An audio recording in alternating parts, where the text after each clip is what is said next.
This episode of On the Record is brought to you by Ingersoll Tillage, specializing in seedbed solutions.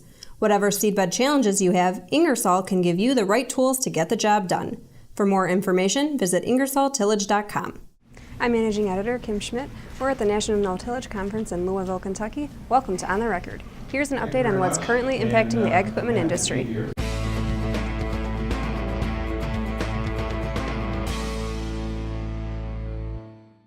Large ag equipment unit sales finished off 2017 with most categories showing growth, according to the Association of Equipment Manufacturers' December sales report. In fact, Kurt Blades, AEM Senior Vice President for Ag Services, says he was pretty thrilled with how the year ended. I was pretty pleased with the December report.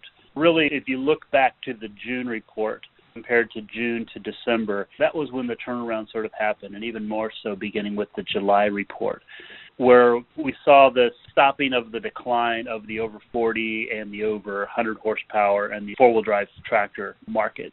We had seen some consistent year-over-year, month-over-month declines in those markets. And so it was really nice to see that those declines were really starting to wane a little bit. While the over 100 horsepower category ended the year at down 8.1%, some significant ground was gained. A year ago, sales in this category were down by nearly 22%. And as late in the year as September, 100 horsepower tractors were sitting at down 16.4% year to date. Blade says, all in all, it's a mixed bag, but it seems as if the bottom maybe has been found. Blade says we started to see a bit of a recovery in large ag equipment sales 6 months ago, and that has continued in recent months. Just enough, he says, that there is a little bit of optimism, and says a replacement cycle is in place. But also knowing full well that the economics don't necessarily point to it being a very strong recovery. I think what it does point to is that we're in a bit of a replacement market. Now, there's all kinds of things that could come into play there. Any black swan event or some major weather event somewhere else around the world, or a demand event somewhere, that could always change everything. But having said that, just normal markets, the way we expect them to be, we kind of expect farm income to hold steady, maybe increase just a little bit. And that kind of leads to tractors continues to sell as they make sense, and certainly in the replacement market. Blades adds that Canada has been the leading indicator for the turnaround and says Canada started to recover about 3 to 6 months ahead of the U.S. This week's dealers on the move include Wickham Tractor, Wright Implement, and RDO Equipment.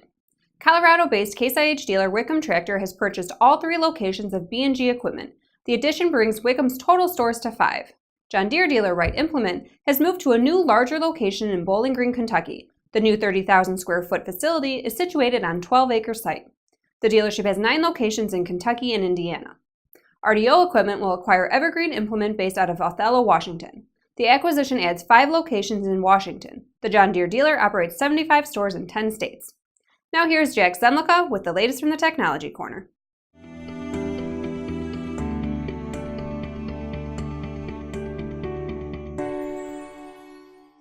Thanks, Kim. Having returned from the 3rd Precision Farming Dealer Summit last week in Louisville, I've had an opportunity to reflect on a few of the highlights.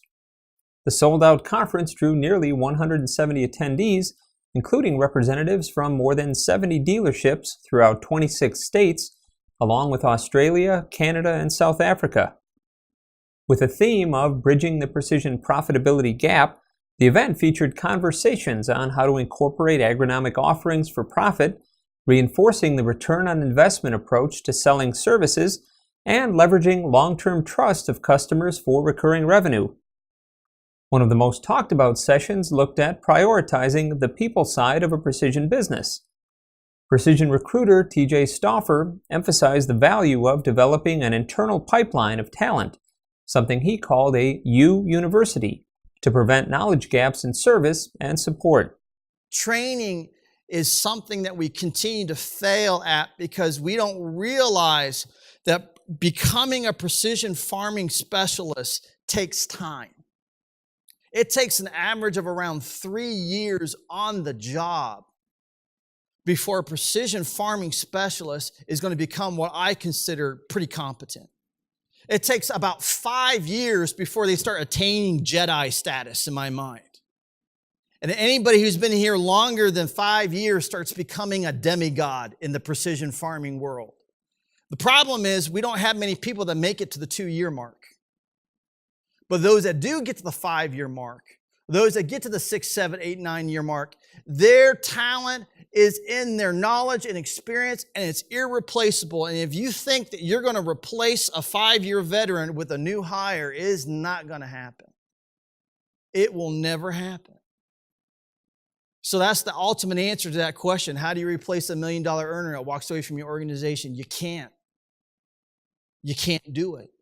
All you can do is make sure that you have a company, that you've created an organization, that you have your own internal pipeline of developing, mentoring, and training so that when one steps out, there's another one ready to step up. Look for extended coverage of these takeaways and more from the summit in the winter edition of Precision Farming Dealer and the March issue of Farm Equipment Magazine. Back to you, Kim. Thanks, Jack. The state of North Dakota is appealing a federal judge's December 14th ruling that prevented the state from implementing its Farm Equipment Dealer Bill of Rights law. In late July 2017, the Association of Equipment Manufacturers, AGCO, CNH Industrial, Deere & Company, and Kubota filed suit to block the law, which was to take effect August 1st. In a note to North Dakota Implement Dealers Association members, President and CEO Matthew Larsgaard said, "Perhaps most troubling is the order thwarts the clear will of the North Dakota legislator, governor, and agricultural community. Instead, the order classifies SB 2289 as a special interest legislation that does not benefit the state's agricultural economy." To reach that clearly erroneous conclusion, Judge Hovland appears to have overlooked over 100 pages of the publicly available legislative record, which was compiled over numerous committee hearings during the legislative process. The legislative record clearly shows that every major agricultural industry in the state, including the North Dakota Farm Bureau, the North Dakota Farmers Union, the North Dakota Agricultural Association, the North Dakota Stockmen's Association, and the North Dakota Grain Growers Association, supported SB 2289 and testified as to its benefits to the agricultural community. Larsgaard continues saying, "Even more troubling is that it appears Judge Hovland overlooked extensive testimony from legislators, farmers, and other North Dakota residents during hearings on SB 2289, which clearly evidenced SB 2289's broad public benefits." We'll provide more updates as they become available. Ken Zuckerberg, Senior Analyst, Farm Inputs with Rabobank, delivered the keynote presentation at the Precision Farming Dealer Summit in Louisville on January 8th. During his talk, he said Rabobank is forecasting a challenging ag environment through 2022. Low commodity prices are now the new normal, as Zuckerberg put it, and Rabobank expects a median U.S. corn price of $360 to $380 per bushel between 2018 and 2024. The bank also expects an extended period of low growth and low returns.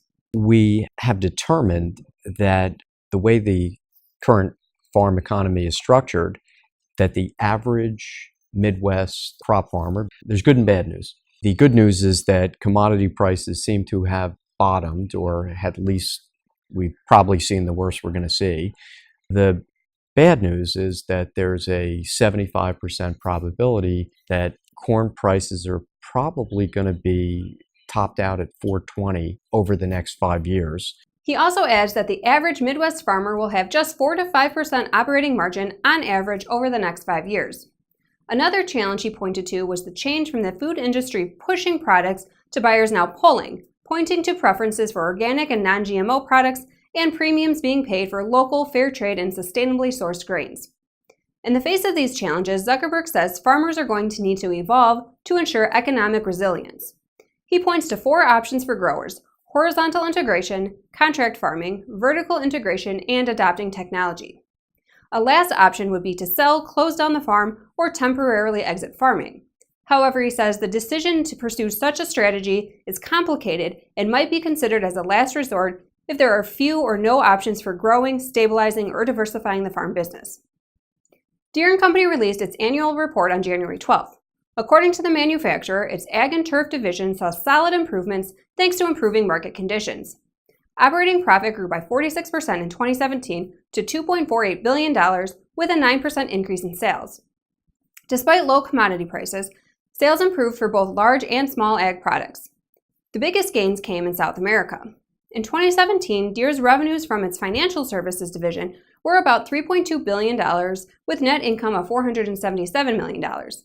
This compares to revenue of about $2.8 billion in 2014. However, net income was higher in 2014 at $624 million, likely indicating lower interest rates. Deere's loan and lease portfolio also grew by 5%, exceeding $40 billion for the year. Deere also recently released its December 2017 retail sales report. For the month of December, industry sales of high horsepower tractors were down 4%, while Deere was down more than the industry average. For the month, industry sales for four-wheel drive tractors were up 27%, with Deere sales being up more than the industry average. Deere also beat the industry average of up 2% for combine unit sales in December. And now from the Implement and Tractor archives. This is the 100th episode of On the Record. To celebrate this, we decided to take a look back in the archives to see which episodes made the biggest waves with viewers. A topic that clearly struck a chord was all the news surrounding the acquisition of Precision Planting, first by John Deere and then ultimately by AGCO in 2017. We first reported the news that Deere agreed to buy Precision Planting from the Climate Corp back in November of 2015. 3 of the top 10 episodes centered around this issue and aired on November 6, 2015, September 6, 2016, and July 28, 2017. Case IH also made the list with our number 1 episode, Case IH Makes Push for Dealer Purity, which aired on February 21, 2014, and then again at number 9 on the list with CNH Presents New Contracts to Dealer Network on September 11, 2015. Rounding out the rest of the top 10 were episodes about Kubota's acquisition of Great Plains, Hagee's joint venture with John Deere, Versatile putting rumors it was for sale to Rust, the softening of the ag market, and the water crisis in California. We hope these last 100 episodes have been informative to you, and we're looking forward to the next 100. As always, we welcome your feedback. You can send comments and story suggestions to kschmidt@lestermedia.com. Until next time, thanks for joining us.